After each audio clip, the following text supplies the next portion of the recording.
So if you've been watching this channel for a while, you notice that I tend to stick to licensed games from around the 2000s. Obviously, I still want to cover stuff from that time, but if there's one era I haven't really talked about in terms of licensed games, it would be the 2010s. But that's because this is when they were starting to become less common, especially during the early 2010s. Games were becoming way more expensive to make. The original THQ went defunct around this time, Disney Interactive was shut down, and most importantly, kids were mostly on their phones, so it would be more profitable to just make mobile games than a full console game. Sure, they didn't disappear completely, but compared to back in the 2000s, it was nowhere near as many. But nowadays, licensed games have made some sort of comeback. Game Mail Entertainment and Outright Games have pretty much been doing these since the late 2010s. Heck, even the biggest name publishers have dabbled into a few licensed games recently. Nintendo published a Marvel and a DC game, and Sony has the newer Spider-Man games plus the upcoming Wolverine game. Although, aside from these three games, I still haven't really played many of these newer licensed games. But I would love to dabble into some of these games in the future, especially the newer Nickelodeon games. But to get back on track,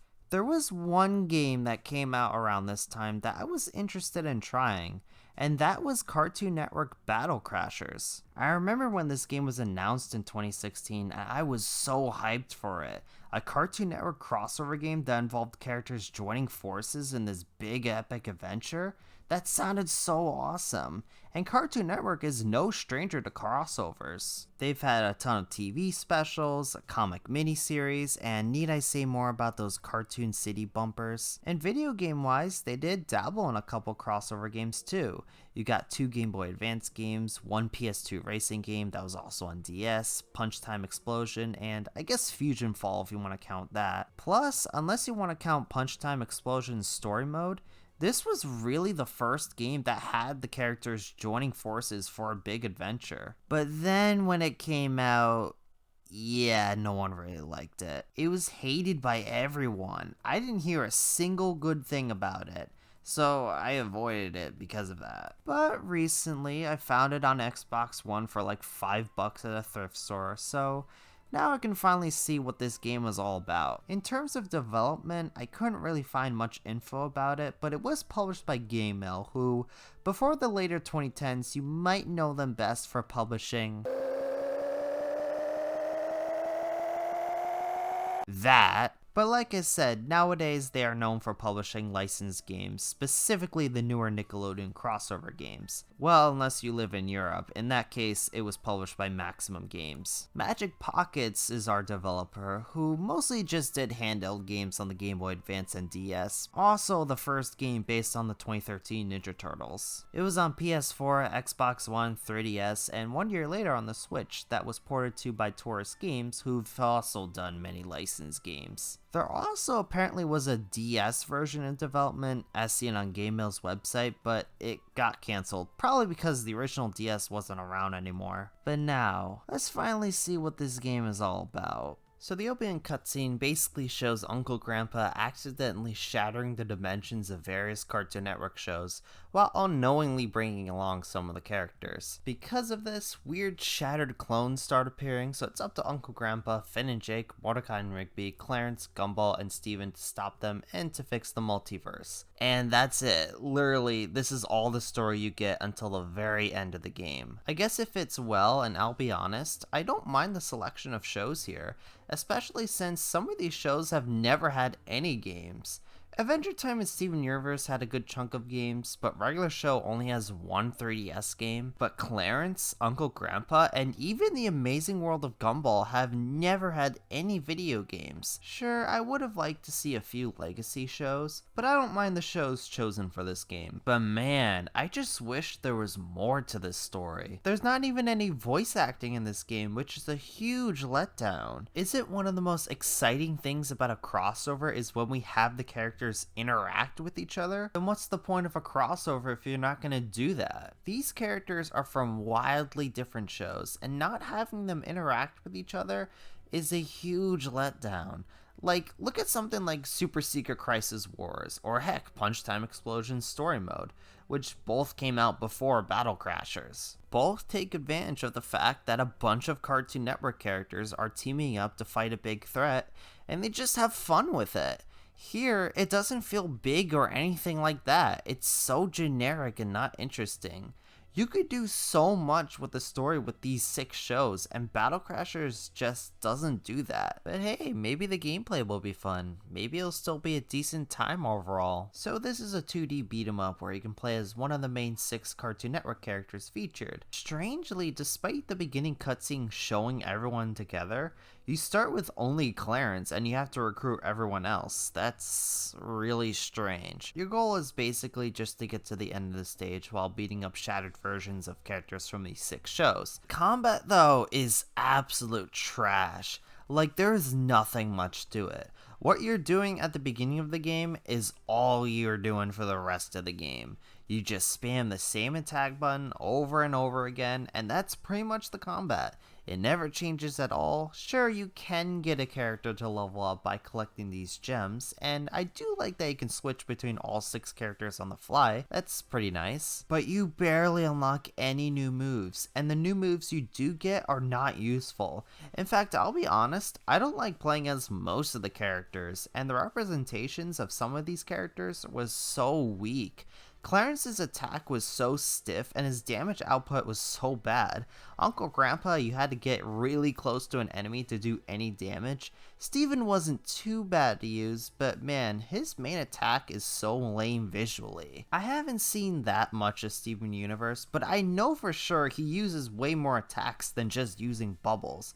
Same with Gumball. Why is he using a vacuum cleaner? I don't remember him using a vacuum cleaner as a weapon in any Gumball episode. Morkai and Rigby use the maximum glove, so hey, at least it's something from the show that's recognizable. But the only character I really enjoyed using was Finn and Jake. Their attack was quick, it dealt the most damage of the 6 characters, and at least it was visually kinda neat. The enemy variety is so small. You'll be fighting only around like 6 enemy types throughout the whole game. It gets so boring seeing the same banana guards and penguins over and over again. Also, I'm gonna be real here. I don't think the game looks that great. The models for both the playable characters and enemies look so stilted. There's no energy with anyone. The levels, same thing. Everything just looks so uninteresting. The only level I thought looked kinda neat was the final level in cyberspace. It looked pretty cool. But yeah, definitely not a great presentation. And it doesn't help that these levels also are pretty boring to play through. Like, they try to spice a few of these up, especially in Gumball's world, but none of these gimmicks are very fun. I didn't like the school hallways just because the bell just made the whole level take way too long in a game where most of these levels take forever. The sliding in the Adventure Time world wasn't awful, but again, it goes on forever. The bosses are so boring. None of them were hard or easy, they were just so bland. I didn't like fighting any of them. Also, the game has to make you backtrack to previous stages a lot. Mostly for these really pointless items that just pad out the game. And sometimes when you backtrack to a previous stage, the character will tell you, well actually it's in this stage instead, which basically means I played a couple of these stages for absolutely no reason at all. Sure, sometimes when you backtrack you travel through like one sub area, and sometimes you'll have to play through the stage in one of these modes like the Fantasy or Inferno mode. But the sub areas are so brief, the modes don't change that much, they just add a border to the screen and maybe the enemies hit a bit harder. Not to mention, the game has to make you still finish the full stage again, even if it's a stage you already finished. There were also these sub-games you can go through, but these are just to get more gems, which I didn't even bother because I just wanted to finish the game already. I guess for positives, well, I like a few of the songs from the soundtrack, but there are only like 6 songs in the entire game. The screen nukes you get are pretty neat to look at. The game functions just fine. I didn't have any big issue with the controls. And I like the box art. I don't know if it's original art for the game, but it looks really nice. But yeah, that's pretty much it. This game was so awful on so many levels.